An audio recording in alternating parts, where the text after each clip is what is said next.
এই বিশ্বকাপের পর মাঠে দেখা যাবে না এমন কিছু খেলোয়াড়কে যাদের খেলা দেখে একটা প্রজন্ম বড় হয়েছে।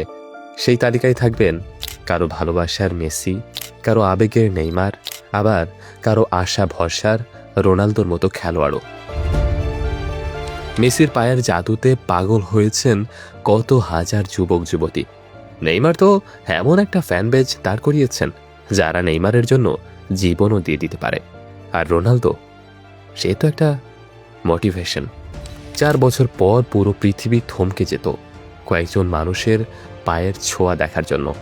4 বছর পর পৃথিবী আটকে যেত শিল্পের শিল্পগুণ দেখার জন্য। কিন্তু 90 গজের সেই সবুজ গালিচায় এসেছে বদলের হাতছানি।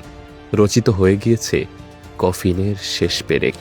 কারণ উত্তর আমেরিকায় বসতে যাওয়া ফুটবলের সবচেয়ে বড় এই আসর হতে যাচ্ছে Lionel Messi, Cristiano Ronaldo, Neymar জুনিয়রদের শেষ।